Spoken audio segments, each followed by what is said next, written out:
আসসালামু আলাইকুম রহমতুল্লাহ। প্রিয় ফেসবুক বন্ধুরা, আজকে আমরা একটি কাজ করার জন্য আসছি। এই যে আগে কাজ করে গেছে যিনি, এমন কাজ করে গেছে, এখন আমরা টাইলস ভাঙ্গিয়া পাইপগুলা উঠানো লাগে। ফ্লোর পাইপিং করছে 2 ইঞ্চি দিয়া। আজকে আমরা সর্বপ্রথম দেখলাম একেবারে 3টি জায়গা ভালো হয়েছে, একটি জায়গা 3টি জায়গা ভাঙিয়া একটা করা দেখতেছে। এই জন্য ভাঙছি, হয়ে গেছে বাড়িওয়ালা জীবনে মার্ডার।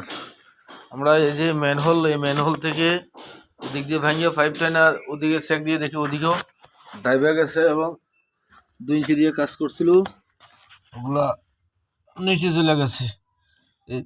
এখন আবার পুনরায় আমরা কাজগুলা মাটি কেটে করতেছি নিচ দিয়া। ফ্লোর নিচে যে মাটি করছি এই জায়গায়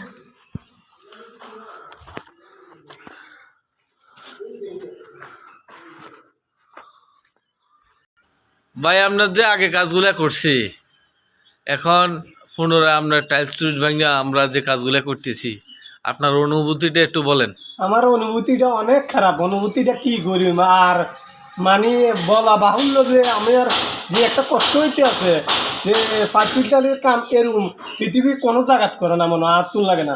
যেতে নাও জানে হেল্পার হে তো আর ভালো করে, মিস্ত্রি এমনভাবে করে দিয়েছে মানে আমার পুরো লাইন তুলে নিয়ে ঢালাই দিলে তো ওইটা আটকি দেখতো।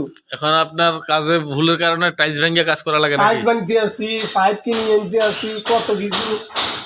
টুকটাক কাজে তো নন পাকা তাড়াতাড়ি হয়ে যায়, টুকটাক কাজে তো আরো বেশি ঝামেলা কঠিন। আচ্ছা যাক, তো কোনো ভাইকে গালি গালাজের দরকার নাই, উনি ভুল করে গেছে।